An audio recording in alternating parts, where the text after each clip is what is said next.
Standby, kamera ready, sound ready, 3, 2, 1, action.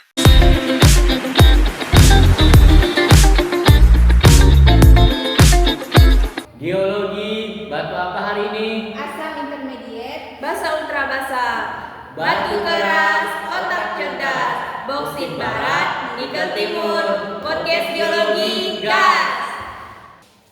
Halo semuanya, selamat datang di podcast kami.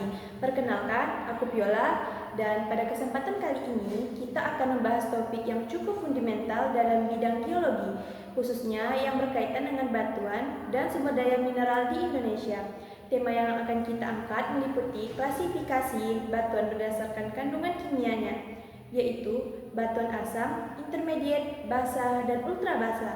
Selain itu, kita juga akan membahas fenomena persebaran sumber daya mineral di Indonesia, khususnya mengapa Indonesia bagian barat banyak dijumpai boksit, sementara Indonesia bagian timur dikenal kaya akan nikel.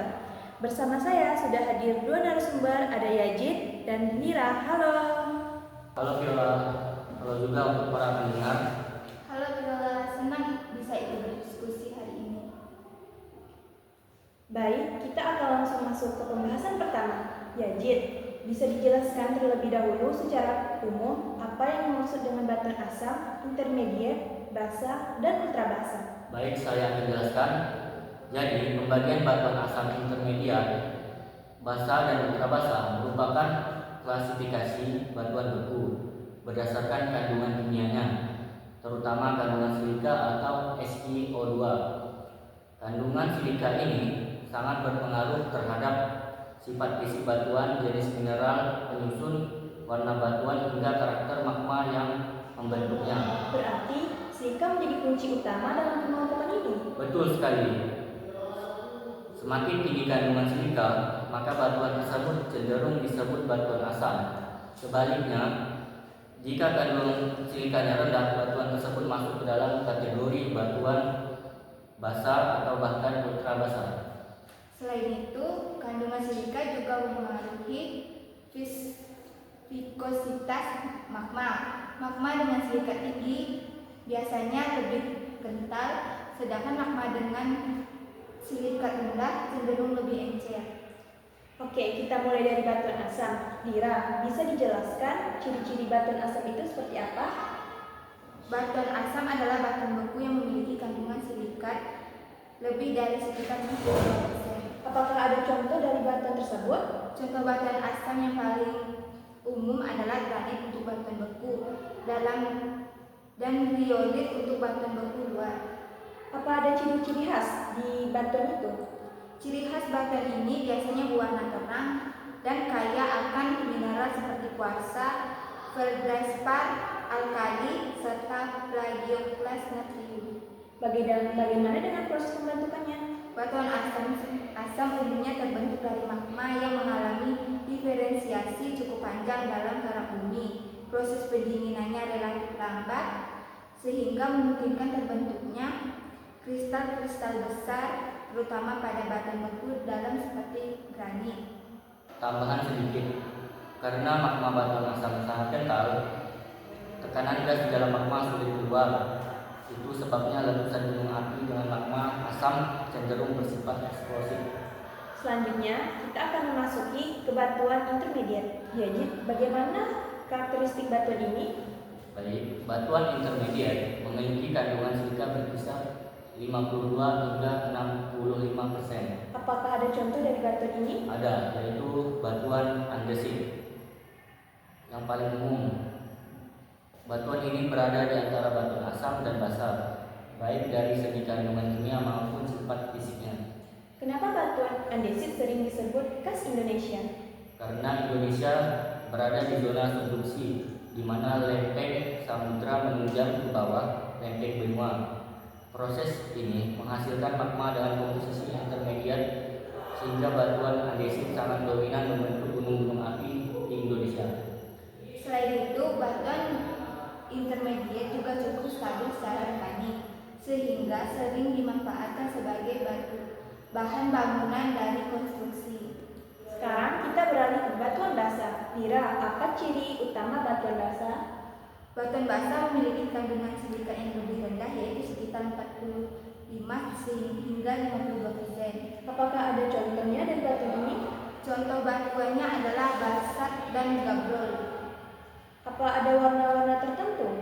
Warna batuan basa biasanya lebih gelap karena kaya akan mineral ferromagnesian seperti pyroxene, olivin, dan amphibol. Bagaimana karakter magmanya? Magma batuan basa cenderung lebih cair sehingga aliran lavanya bisa mengalir jauh. Letusannya biasanya tidak terlalu eksplosif melainkan bersifat efusif. Batuan basa juga banyak ditemukan di dasar samudra, terutama sebagai basalt samudra yang membentuk kerak samudra. Terakhir, batuan ultrabasa Yajid bisa dijelaskan? Baik, saya akan jelaskan batuan ultrabasa atau ultramafic adalah batuan dengan kandungan silika yang sangat rendah, umumnya di bawah 45%. Batuan ini sangat kaya magnesium dan besi. Apa ada contoh dari batuan ini? Contohnya yaitu batuan peridotit dan dunit. Apakah batuan ini banyak ditemukan di permukaan? Tidak terlalu banyak. Batuan ultrabasa umumnya berasal dari mantel bumi. Namun di beberapa daerah, batuan ini bisa terangkat ke permukaan melalui proses tektonik, misalnya dalam bentuk kompleks oviolit. Dan batuan ultrabasa ini sangat penting karena berasosiasi dengan endapan mineral logam seperti nikel dan krom. Sekarang kita masuk ke pembahasan kedua, mengapa Indonesia bagian barat kaya akan boksit sedangkan Indonesia bagian timur kaya akan nikel. Dira, silahkan. Perbedaan ini disebabkan oleh perbedaan kondisi biologi, jenis batuan induk, serta sejarah tektonik antara Indonesia bagian barat dan timur. Indonesia barat seperti Kalimantan Barat dan Kepulauan Riau didominasi oleh batuan granitik dan sedimen tua. Hubungannya dengan boksit bagaimana?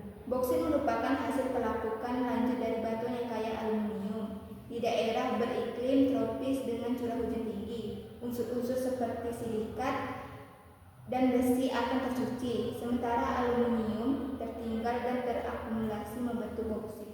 Itulah sebabnya boksit banyak ditemukan di daerah yang relatif stabil secara tektonik dan mengalami pelapukan dalam jangka waktu yang lama. Sekarang kita beralih ke Indonesia bagian timur. Yajid, kenapa wilayah ini kaya akan nikel? Indonesia bagian timur seperti Sulawesi, Maluku, dan Papua banyak tersusun oleh batuan ultrabasa. Pelapukan batuan ultrabasa di daerah tropis menghasilkan endapan nikel laterit. Nikel ini berasal dari mineral olivin dan pyroxene yang terkandung dalam batuan ultrabasa. Jadi prosesnya mirip dengan boksit.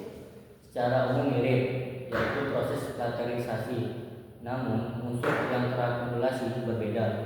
Pada boksit unsur utamanya aluminium, sedangkan pada nikel laterit unsur utamanya adalah nikel dan besi.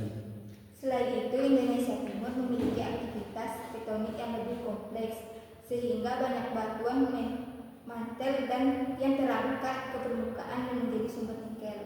Kalau dilihat dari sisi ekonomi, bagaimana peran kedua mineral ini?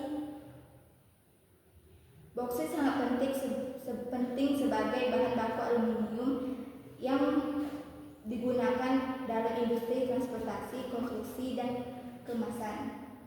Sedangkan nikel memiliki peran strategis dalam industri baja, tahan karat, dan baterai kendaraan listrik. Itulah mengapa nikel menjadi salah satu komoditas unggulan di Indonesia saat ini. Dari diskusi kita hari ini dapat disimpulkan bahwa klasifikasi batuan berdasarkan kandungan silika memberikan gambaran penting mengenai sifat batuan dan proses geologi yang terjadi. Selain itu, perbedaan kondisi geologi antara Indonesia bagian barat dan timur menjelaskan persebaran sumber daya mineral seperti boksit dan nikel. Terima kasih kepada Yajid dan Dira atas penjelasan yang sangat lengkap. Terima kasih kembali, semoga bermanfaat.